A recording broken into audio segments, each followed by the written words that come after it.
అందరికీ నమస్కారం అండి. ఇట్లు మీ కృష్ణవేణి ఛానల్. వీడియో చివరి వరకు చూడండి.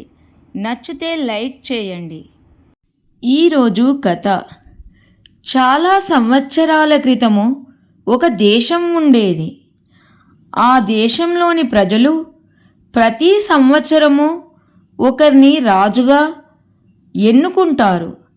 రాజుగా ఒక సంవత్సర పదవీకాలం ముగిశాక ఆ రాజు ఒక ద్వీపానికి వెళ్ళవలసి ఉంటుంది. రాజుగా ప్రతిజ్ఞ చేసే ముందు ఈ ఒప్పందానికి ఒప్పుకోవాలి. అలా అయితేనే రాజుగా ఉండడానికి అర్హుడు.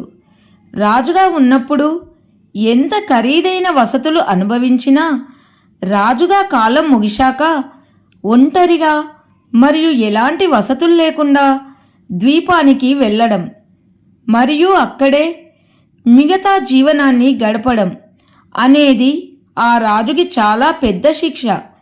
ఇది ఆ దేశ ప్రజలకి ఆనవాయితీగా వస్తున్న ఆచారము.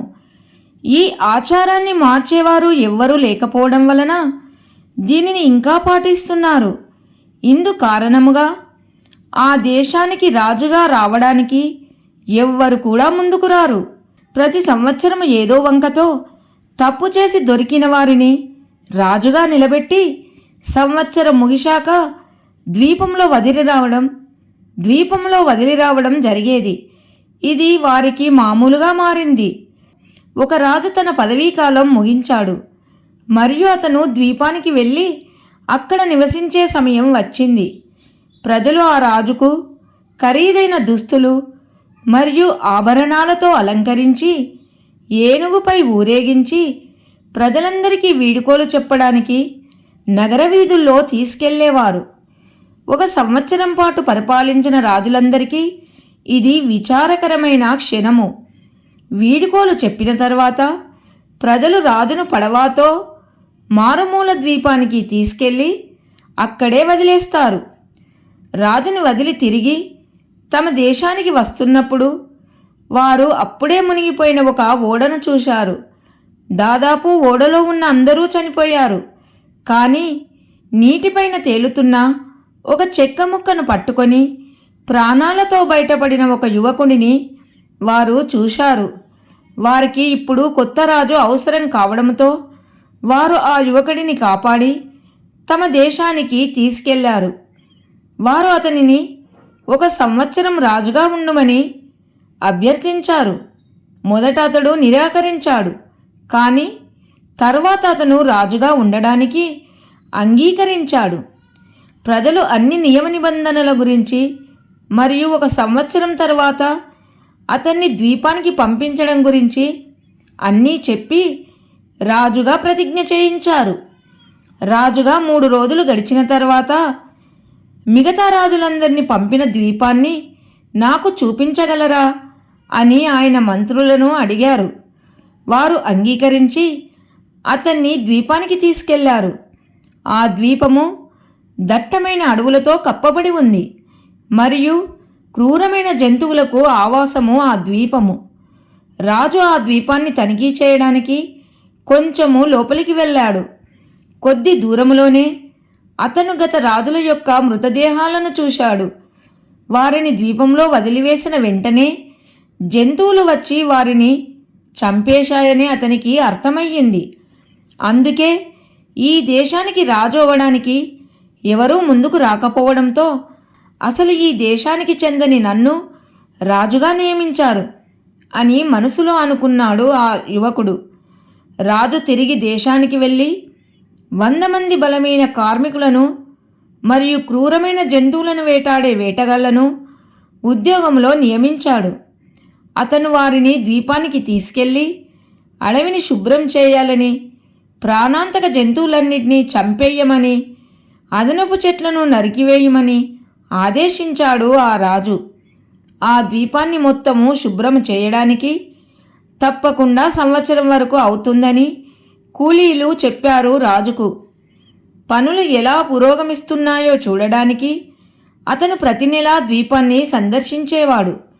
మొదటి నెలలో జంతువులన్నీ తొలగించబడ్డాయి మరియు అనేక చెట్లను నరికివేశారు. 2వ నెలలో ద్వీపం మొత్తము శుభ్రం చేయబడింది. అప్పుడు రాజు కార్మికులకు ద్వీపంలోని వివిధ ప్రాంతాలలో తోటలు నాటుమని చెప్పాడు. అతను కోళ్ళు, బాతులు, పక్షులు, మేకలు, ఆవుల వంటి ఉపయోగకరమైన జంతువులను కూడా తీసుకొని వెళ్ళి ద్వీపంలో పెంచుమని ఆజ్ఞాపించాడు. 3వ నెలలో ఆ రాజు పెద్ద ఇల్లు మరియు ఈ దేశానికి మరియు ద్వీపానికి మధ్య రాకపోకలు సులువుగా ఉండడానికి అన్ని సదుపాయాలు కల్పించాడు. కొన్ని నెలల్లోనే ఆ ద్వీపము ఒక అందమైన ప్రదేశంగా మారింది. రాజుగా ఉన్న వారికి ప్రతి నెల కొంత డబ్బుని వేతనంగా ఇస్తారు. అందులో చాలా తక్కువ మొత్తాన్ని ఖర్చు చేసి మిగతా డబ్బుని జమ చేసి ఆ డబ్బుతో మిగతా జీవితాన్ని ద్వీపంలో ఆనందంగా గడపాలని అతని ఆలోచన. రాజు సాధారణ బట్టలు ధరించేవాడు మరియు రాజుగా సంపాదించిన సంపాదన నుండి చాలా తక్కువ ఖర్చు చేసేవాడు. అతను సంపాదించిన మొత్తాన్ని చాలా పెద్ద మొత్తంలో జమ చేసుకున్నాడు. ఇలా 9 నెలలు గడిచాయి. ద్వీపము ఈ దేశానికంటే చాలా అందముగా రూపుదిద్దుకుంది. అక్కడ ఇప్పుడు ఎలాంటి క్రూర జంతువులు లేవు. ఒక్కరైనా ఆనందంగా గడిపేలాగా ఉంది. రాజు మంత్రులను పిలిచి వారితో ఇలా అన్నాడు: నేను 1 సంవత్సరం తర్వాత ద్వీపానికి వెళ్ళవలసి ఉందని నాకు తెలుసు, కానీ నేను ఇప్పుడే అక్కడికి వెళ్ళాలనుకుంటున్నాను అని చెప్పాడు రాజు. కానీ మంత్రులు దీనికి అంగీకరించలేదు మరియు సంవత్సరాన్ని పూర్తి చేయడానికి మరో 3 నెలలు వేచి ఉండవలసి ఉందని చెప్పారు. 3 నెలలు గడిచాయి. రాజు యొక్క సంవత్సర కాలం ముగిసింది. యథావిధిగా ప్రజలు రాజును ఖరీదైన దుస్తులు మరియు ఆభరణాలతో అలంకరించి ప్రజల నుండి వీడ్కోలు తీసుకోవడం కోసం ఏనుగుపై ఊరేగింపుకు తీసుకెళ్లారు. అతడు అన్ని పనులు ఎంతో సంతోషంగా పూర్తి చేసుకున్నాడు. ద్వీపానికి వెళ్ళడానికి సిద్ధంగా ఉన్నాడు. ప్రజలు అతనిని అడిగారు. మిగతా రాజులందరూ ఈ సమయంలో ఏడుస్తూ వెళ్ళారు, కానీ మీరు నవ్వుతున్నారు ఎందుకు అని అడిగారు ప్రజలు. అప్పుడు అతను, మిగతా రాజులందరూ భవిష్యత్తు గురించి ఆలోచించకుండా వర్తమానంలో ఎలా ఉన్నామో, ఎంత సకల సౌభాగ్యాలు అనుభవించాలి అని ఆలోచించారు. వారికి తెలుసు ఈ సౌకర్యాలన్నీ 1 సంవత్సరం పాటే అని, తర్వాత ఎలాగో మరణమే కదా. అందుకే ఇంకేమీ ఆలోచించకుండా ఉన్న 1 సంవత్సరము రాజుగా విలాసవంతమైన జీవనం గడిపారు. నా దృష్టిలో వారు తెలివైన రాజులు కారు. నేను మాత్రం నాకు దొరికిన ఈ రాజపదవిని భవిష్యత్ కాలంలో కూడా ఏ విధముగా ఉపయోగించుకోవాలో ఆలోచించాను. అందుకే నేను తర్వాత ఉండబోయే ప్రదేశమైన ద్వీపాన్ని మొత్తం అందమైన ప్రదేశంగా మార్చాను. ఇప్పుడు నేను వెళ్ళేది ఆ అందమైన ప్రదేశానికే. అందుకే నాకు ఎలాంటి బాధ లేదు.